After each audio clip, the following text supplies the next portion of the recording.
Bom dia, boa tarde e boa noite. Seja bem-vindo ao canal Tudo. Desde a proclamação da República, o Brasil teve 38 presidentes que exerceram o cargo, e alguns que chegaram a ser eleitos, mas não tomaram posse por razão de falecimento ou outro motivo. Nesse vídeo, veja quais foram eles. O primeiro presidente do Brasil foi Manuel Deodoro da Fonseca, em 15 de novembro de 1889, quando destituiu o então imperador Dom Pedro II e proclamou a República. Deodoro ficou na presidência até 23 de novembro de 1891, quando renunciou. Após a renúncia de Deodoro, assume seu vice, Floriano Vieira Peixoto, que cumpriu o restante do mandato de Deodoro, até o dia 15 de novembro de 1894. Esse período, comandado por dois marechais, ficou conhecido como República da Espada. O próximo presidente foi Prudente José de Moraes Barro, eleito através da primeira eleição direta no Brasil, sistema em que a votação é realizada pelo povo, e governou de 15 de novembro de 1894 a 15 de novembro de 1898. Seu sucessor foi Manuel Ferraz de Campos Sales, eleito também por eleição direta. Este, por sua vez, cumpriu seu mandato de 15 de novembro de 1898 a 15 de novembro de 1902. Campos Sales foi o primeiro presidente eleito naquela que ficou conhecida como a política do café com leite, em que os estados de São Paulo, grande produtor de café, e Minas Gerais, maior produtor de leite, maiores potências econômicas da época, colocavam um de cada vez seus nomes na presidência, visando garantir a influência e o poder das oligarquias agrárias desses estados. A seguir veio Francisco de Paula Rodrigues Alves, eleito também por eleição direta, e também cumpriu seu mandato de 15 de novembro de 1902 até 15 de novembro de 1906. Seu sucessor foi Afonso Augusto Moreira Pena, que assumiu em 15 de novembro de 1906 e presidiu até a sua morte no dia 14 de junho de 1909. Seu vice-presidente Nilo Procópio Peçanha assumiu em seu lugar até o fim do mandato em 15 de novembro de 1910. Nesse dia foi a vez de Hermes Rodrigues da Fonseca assumir a presidência do país, até o dia 15 de novembro de 1914. O próximo presidente foi Venceslau Braz Pereira Gomes, que cumpriu seu mandato até o dia 15 de novembro de 1918. Em 15 de novembro de 1918, o presidente eleito foi novamente Francisco de Paula Rodrigues Alves, porém não chegou a assumir o cargo por problemas de saúde causados pela gripe espanhola. Infelizmente não resistiu e morreu em 16 de janeiro de 1919. De acordo com a legislação da época, o vice-presidente só poderia assumir caso o presidente tivesse completado pelo menos 2 anos de mandato. Como não foi o caso, o vice de Rodrigues Delfim Moreira de Costa Melo assumiu apenas como interino e ficou até o dia 28 de julho de 1919, onde houveram novas eleições diretas. Na nova eleição, Epitácio Lindolfo da Silva Pessoa foi eleito e exerceu o cargo até 15 de novembro de 1922. O próximo presidente foi Arthur da Silva Bernardes. Cumpriu seu mandato de 15 de novembro de 1922 a 15 de novembro de 1926. Em seguida, Washington Luiz Pereira de Souza, o último presidente da política do café com leite, assumiu em 15 de novembro de 1926 e ficou no cargo até 24 de outubro de 1930, exatamente 21 dias antes do final de seu mandato, onde foi deposto do seu cargo devido à Revolução de 1930.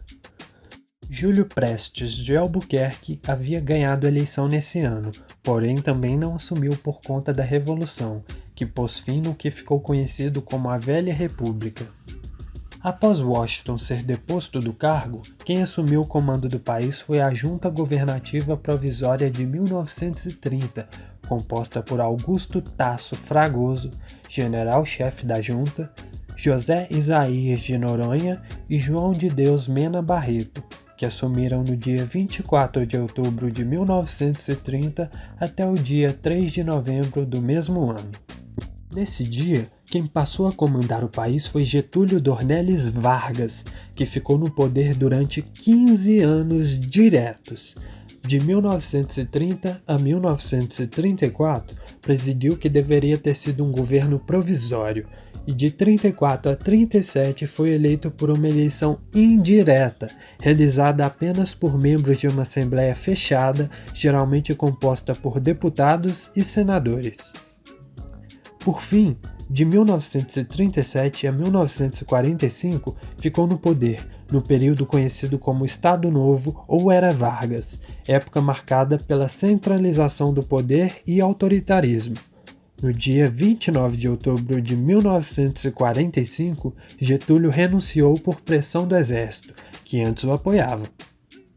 Com a renúncia de Vargas, José Linhares, até então presidente do Supremo Tribunal Federal, foi convocado para assumir a presidência e ficou até dia 31 de janeiro de 1946, onde houveram novas eleições diretas, e Eurico Gaspar Dutra foi eleito, pondo fim na Era Vargas.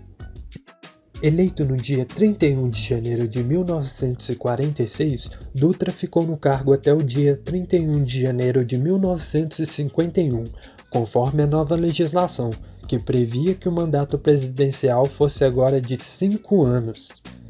O próximo presidente, eleito também através de eleição direta, foi novamente Getúlio Vargas, que dessa vez ficou no poder até o dia 24 de agosto de 1954, quando se suicidou. João Fernandes Campos Café, vice de Getúlio, assumiu até o dia 8 de novembro de 1955, quando teve que ser afastado por problemas de saúde.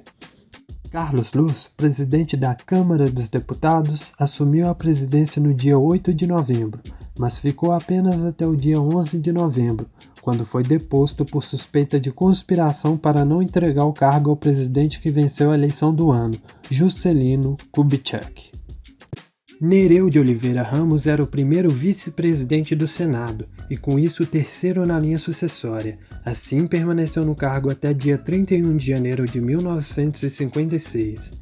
Juscelino Kubitschek de Oliveira, que havia vencido a eleição, assumiu nesse dia e cumpriu seu mandato, que foi até o dia 31 de janeiro de 1961.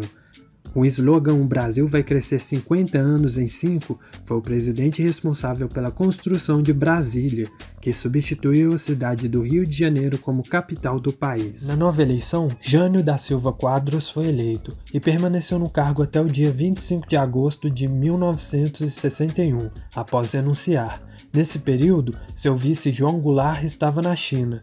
Pascoal Ranieri Mazzilli, o presidente da Câmara, assumiu no seu lugar. Alguns ministros temiam que João Goulart fosse ruim para o país e tentaram manter Ranieri no poder, mas não obtiveram sucesso.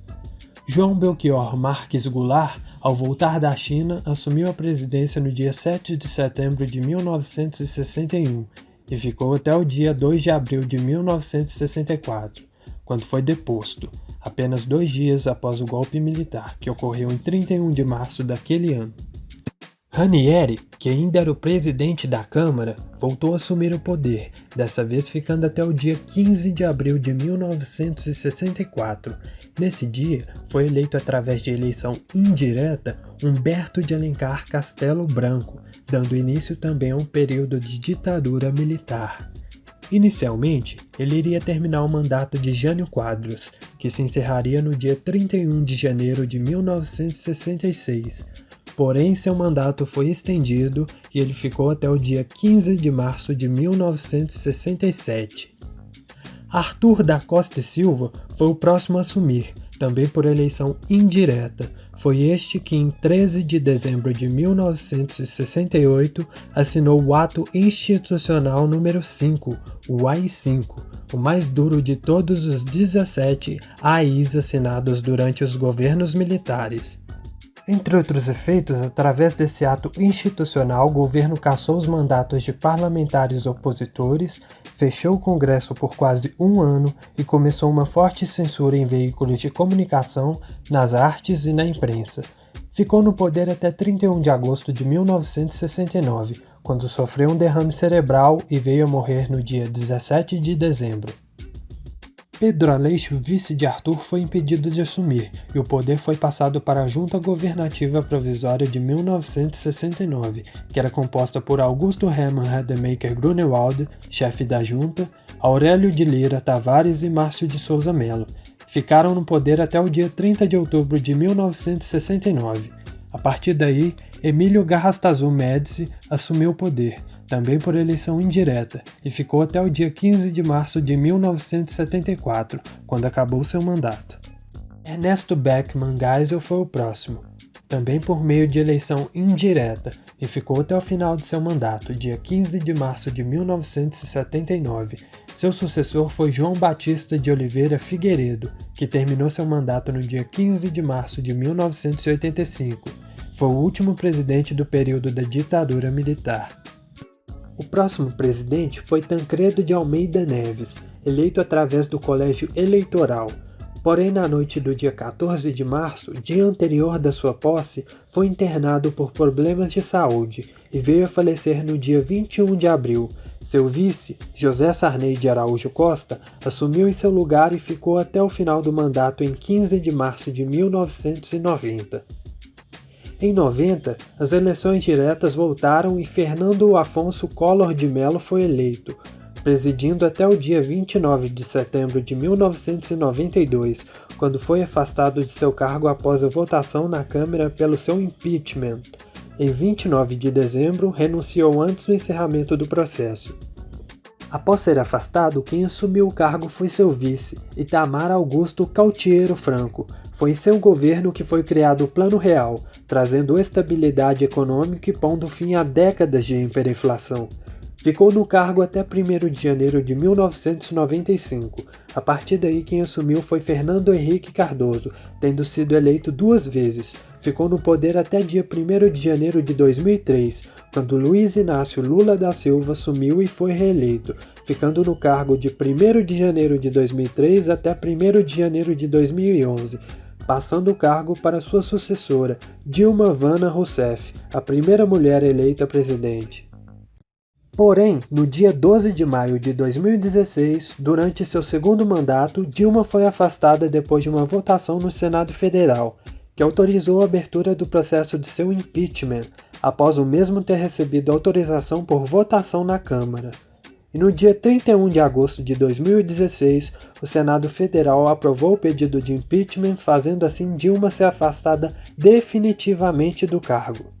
Michel Miguel Elias Temer Lula, o seu vice, assumiu a presidência e permaneceu até o dia 1º de janeiro de 2019, quando o presidente eleito Jair Messias Bolsonaro assumiu, sendo este o presidente em exercício atualmente.